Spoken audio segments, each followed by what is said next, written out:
আসসালামু আলাইকুম। এবিসি প্রোগ্রামে আপনাদেরকে স্বাগত। আজকে আমরা প্রাণীজগতের শ্রেণীবিন্যাস নিয়ে আলোচনা করব এবং কোন কোন টপিক এবং কোন কোন প্রশ্নগুলো আমাদের জন্য ইম্পর্টেন্ট সেগুলো নিয়ে আলোচনা করব ইনশাআল্লাহ। পৃথিবীর যত প্রাণী আছে সবগুলোকে হচ্ছে একটা জগতের মধ্যে বা একটা রাজ্যের অন্তর্ভুক্ত করা হয়েছে, সেটা হচ্ছে এনিমিলিয়া জগৎ বা এনিমিলিয়া রাজ্য। এই এনিমিলিয়া রাজ্যকে হচ্ছে আবার 9টা পর্বে ভাগ করা যায়। 9টা পর্বে ভাগ করা যায়: Porifera, Cnidaria, Platyhelminthes, nematoda, Annelida, arthropoda, mollusca, Echinodermata, chordata.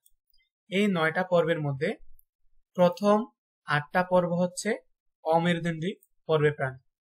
প্রথম 8টা পর্ব হচ্ছে অমেরুদণ্ডী পর্বের প্রাণীরা এই 8টা পর্বের মধ্যে থাকে। তারপর এই যে কর্ডাটা পর্ব যেটা আছে 9 নাম্বার পর্ব, এই কর্ডাটা পর্বই হচ্ছে শুধুমাত্র মেরুদণ্ডী প্রাণীর পর্ব। পৃথিবীতে যত মেরুদণ্ডী প্রাণী আছে সবাই হচ্ছে কর্ডাটা পর্বের অন্তর্ভুক্ত। এই কর্ডাটা পর্বকে আবার 3টা উপপর্বে ভাগ করা যায়। কর্ডাটা পর্বকে 3টা উপপর্বে ভাগ করা যায়: ইউরোকর্ডাটা, সেফালোকর্ডাটা, ভার্টিব্রাটা। তার মধ্যে এই যে ভার্টিব্রাটা যে উপপর্ব আছে, এই ভার্টিব্রাটা উপপর্বকে আবার 7টা শ্রেণীতে ভাগ করা যায়।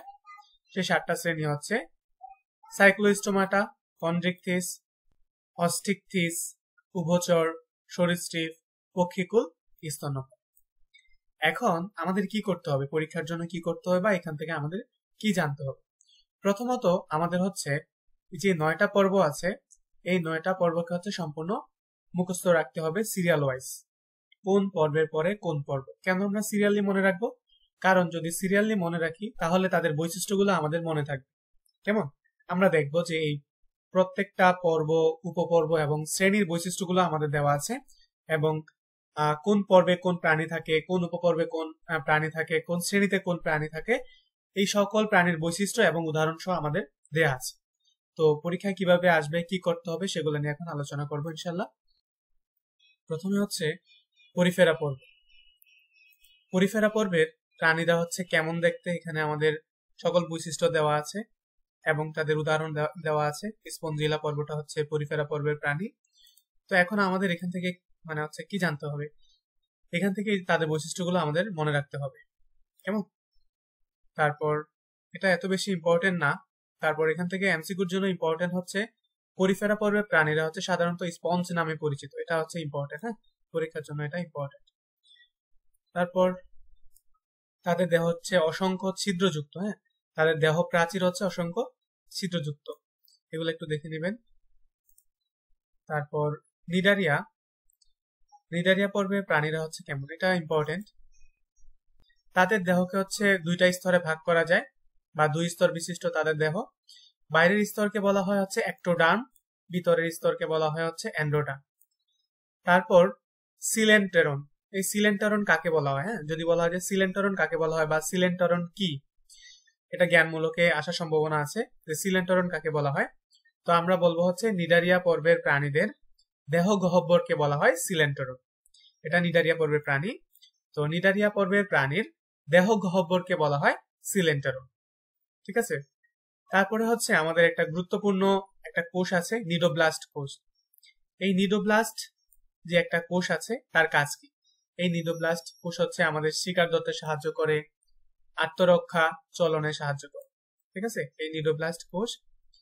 তাহলে আমাদের এমসিকিউর জন্য আসবে যে নিডোব্লাস্টের কাজ কি, হ্যাঁ, মাল্টি চয়েসে যে আসে না ওইরকম করে। নিডারিয়া পর্বের প্রাণীর এক্সাম্পল গুলো দেখে নেবেন, যেমন হাইড্রা, ওভেলিয়া, এগুলো হচ্ছে নিডারিয়া পর্বের প্রাণী। তারপর প্লাটিহেলমিনথেস পর্বের প্রাণী। প্লাটিহেলমিনথেস পর্বের প্রাণীরা হচ্ছে চ্যাপ্টা, তারা হচ্ছে উভয়লিঙ্গ। উভয়লিঙ্গ মানে হচ্ছে তাদের দেহে পুরুষ এবং স্ত্রী উভয়ের বৈশিষ্ট্যই তাদের দেহে বিদ্যমান, এটা হলো হচ্ছে উভয়লিঙ্গ।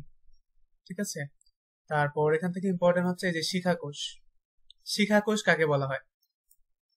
শিখাকোষ হচ্ছে এই প্লাটিহেলমিনথেস পর্বের রেচন অঙ্গের নাম হচ্ছে শিখাকোষ। এটা মনে রাখবেন যে প্লাটিহেলমিনথেস পর্বের রেচন অঙ্গের নাম কি।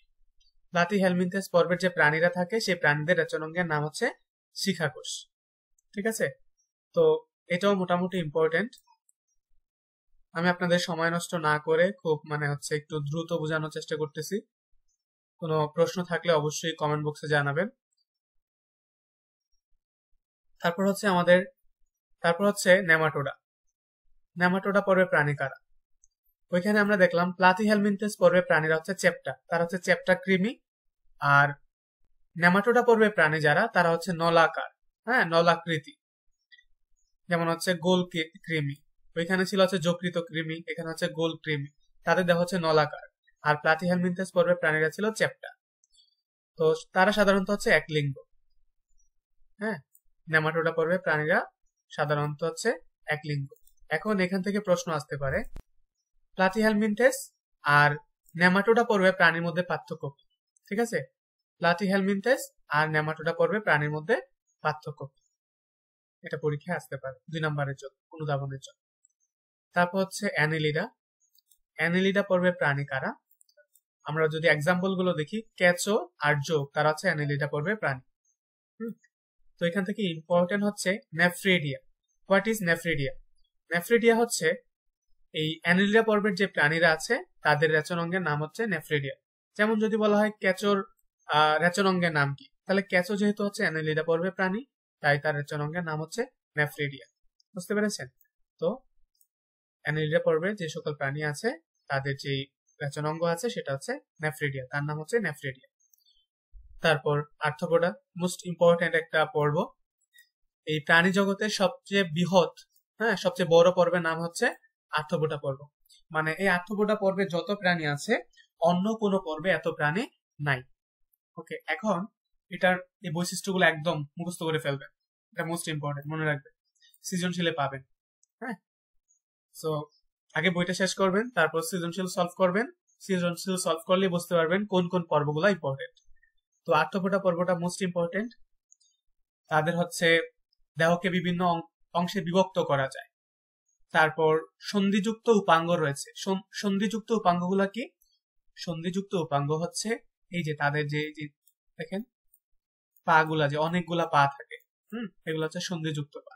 তাহলে আমরা যদি এখানে আরো কয়েকটা এক্সাম্পল দেই, সন্ধিযুক্ত পা কাদের থাকে? যেমন চিংড়ির এরকম আরশোলার মতো লম্বা লম্বা পা থাকে না? হ্যাঁ, সূক্ষ্ম সূক্ষ্ম। ওকে, প্রজাপতি, তারা হচ্ছে আরশোলা পর্বের প্রাণী। কেন? তাদের দেহে সন্ধিপথযুক্ত উপাঙ্গ থাকে, মানে এরকম ক্ষুদ্র ক্ষুদ্র পা থাকে সুতাকৃতির, আর থাকে হচ্ছে একজোড়া পুঞ্জাক্ষী এবং একজোড়া অ্যান্টিনা থাকে। এই যে মুখের মাথা যেগুলো থাকে এগুলো হচ্ছে অ্যান্টিনা থাকে, আর পুঞ্জাক্ষী থাকে। তাহলে পুঞ্জাক্ষী জিনিসটা কি? পুঞ্জাক্ষী জিনিসটা হচ্ছে, আমরা যদি খেয়াল করি, এই যে আরশোলার যে চোখ, হ্যাঁ, অথবা প্রজাপতির যে চোখ, আচ্ছা আরশোলাটা একটু বড় দেখায়। আবার যদি মৌমাছির কথা চিন্তা করি, তাদের যে চোখ, যেমন মানুষের চেহারার দুই পাশে দুইটা চোখ, তাই না? কিন্তু তাদের তো দুই পাশে দুইটা চোখ না, তাদের হচ্ছে এই যে গোল আছে, গোল, এগুলো হচ্ছে পুঞ্জাক্ষী।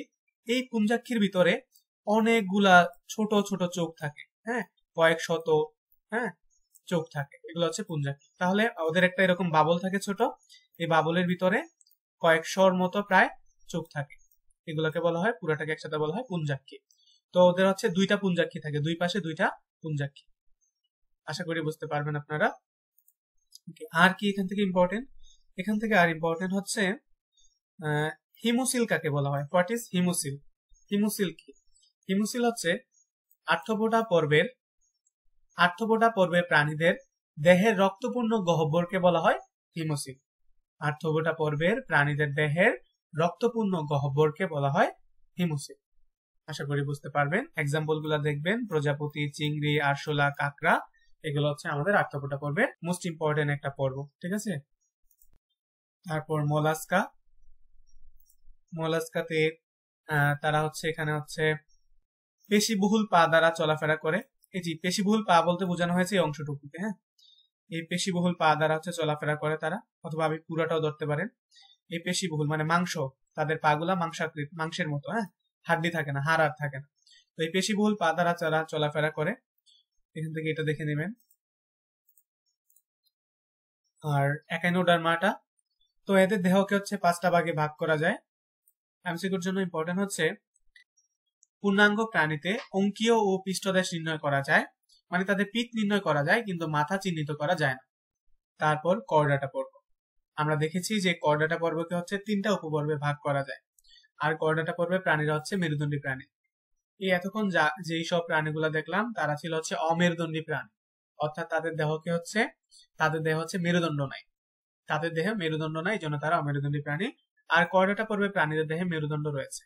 আমরা জানি না মেরুদণ্ড কি। সো এখন আমরা করডাটা পর্ব নিয়ে একটু সামান্য আলোচনা করব, বেশি সময় নষ্ট করব না। করডাটা পর্বে 3টা উপপর্ব রয়েছে। প্রথম হচ্ছে ইউরোকর্ডাটা। ইউরোকর্ডাটা এখান থেকে আমাদের এমসিকিউর জন্য ইম্পর্টেন্ট। এটা তো সৃজনশীলে আসবে না 2 লাইনের জন্য, তাই না? এগুলো এমসিকিউর জন্য ইম্পর্টেন্ট। যেমন শুধুমাত্র লার্ভা অবস্থায় এদের লেজে নটোকট পাওয়া যায়। লার্ভা অবস্থায় এদের দেহে হচ্ছে নটোকট পাওয়া যায়, তাদের লেজে নটোকট পাওয়া যায়। নটোকট কি? নটোকট মানে হচ্ছে আমাদের দেহে যেমন হচ্ছে মেরুদণ্ড থাকে, পিঠের মাঝখানে শক্ত একটা মেরুদণ্ড থাকে, তাই না? তো নটোকট হচ্ছে এই মেরুদণ্ডের প্রাথমিক অবস্থা, যেটা নরম, হ্যাঁ, বেন্ড করা যায়, এরকম নরম। সো নটোকট হচ্ছে মেরুদণ্ডের প্রাথমিক অবস্থা। হ্যাঁ, আপাতত এটা শিখেন। নটোকটটা হচ্ছে মেরুদণ্ডের প্রাথমিক অবস্থা, যেটা নরম। পরবর্তীতে এই নটোকট থেকে হচ্ছে আমাদের মেরুদণ্ডে পরিণত হবে। তারপর এখান থেকে ইম্পর্টেন্ট হচ্ছে এরা দেখতে হচ্ছে মাছের মতো। এই লাইনটা ইম্পর্টেন্ট। কোন উপপর্বের প্রাণীরা দেখতে মাছের মতো। আর এই উপপর্বের প্রাণীগুলো অবশ্যই দেখে নেবেন। এটা হচ্ছে অ্যাসিডিয়া, আর এটা হচ্ছে ব্রাঞ্চিওস্টোমা। দেখে নেবেন, নামগুলো একটু দেখে নেবেন। তারপর ভার্টিব্রাটা উপপর্ব। তারপর হচ্ছে ভার্টিব্রাটা উপপর্ব। ভার্টিব্রাটা উপপর্বকে হচ্ছে আমাদের 7টা শ্রেণীতে ভাগ করা যায়। স্লাইকোস্টোমাটা, কন্ড্রিকথিস, অস্টিকথিস, উভচর, পাখি, সরীসৃপ, এগুলো দেখেছিলাম না আমরা? সো এগুলোর ব্যাখ্যা আমাদের, এগুলোর বৈশিষ্ট্য আমাদের দেওয়া হয়েছে। তো এগুলোর বৈশিষ্ট্য আমাদের দেখতে হবে এখান থেকে, আপনারা অবশ্যই দেখে নেবেন।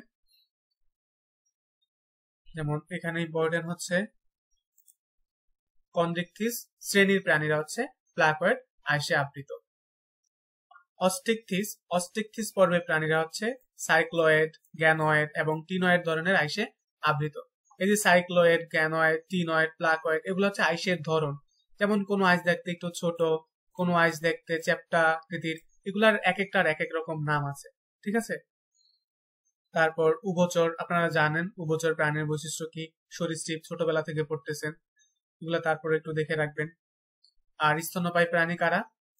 মানুষ হচ্ছে স্তন্যপায়ী শ্রেণীর প্রাণী, তাই না? আমরা হচ্ছে ম্যামালিয়া শ্রেণীর প্রাণী, কারণ আমাদের দেহে লোম থাকে, সন্তান প্রসব করে। তারপর এখানে একটা ব্যতিক্রম হচ্ছে প্লাটিপাস সন্তান প্রসব করে না, প্লাটিপাস হচ্ছে ডিম পারে। আমরা উষ্ণ রক্তের প্রাণী, মানে আমাদের শরীরে রক্ত গরম। তারপর চোয়ালে দাঁত থাকে, আমরা মায়ের দুধ পান করে বড় হই। আমাদের হৃৎপিণ্ড হচ্ছে 4 প্রকোষ্ঠ বিশিষ্ট, ইত্যাদি। তারপর এখান থেকে যেটা ইম্পর্টেন্ট সেটা হচ্ছে শ্রেণীবিন্যাসের প্রয়োজনীয়তা কি, এটা অনুধাবনে আসবে, হ্যাঁ, ইনশাল্লাহ। শ্রেণীবিন্যাসের প্রয়োজনীয়তা কি? তো এর আগে আমাদের একটা জিনিস জানতে হবে, সেটা হচ্ছে শ্রেণীবিন্যাসের ধাপ কয়টি। শ্রেণীবিন্যাসের 7টি ধাপ রয়েছে। সেটা হচ্ছে জগৎ, জগতের পরিবর্তে আপনি হচ্ছে রাজ্য বলতে পারেন। জগৎ, পর্বত, শ্রেণী, বর্গ, গোত্র, ঘন, প্রজাতি, এগুলো হচ্ছে শ্রেণীবিন্যাসের 7টা ধাপ।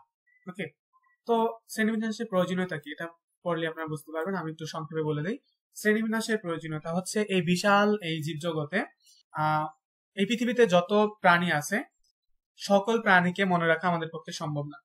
তাই এই সম্পূর্ণ জীবজগৎকে আমরা যাতে সহজে, কম পরিশ্রমে এবং কম সময়ে তাদের মনে রাখতে পারি, তাদেরকে চিহ্নিত করতে পারি, এজন্য হচ্ছে আমাদের শ্রেণীবিন্যাসের প্রয়োজনীয়তা। বুঝতে পেরেছেন? তো আজকে এ পর্যন্তই। আশা করি ভিডিওটা কারো না কারো উপকারে আসবে। যদি উপকারে আসে তাহলে ছোট করে একটা লাইক দিবেন। আর আমার ভিডিওগুলো সবার আগে পেতে চাইলে আমার চ্যানেলটাকে সাবস্ক্রাইব করে পাশে থাকা বেল আইকনকে বাজিয়ে দিবেন। আল্লাহ হাফেজ।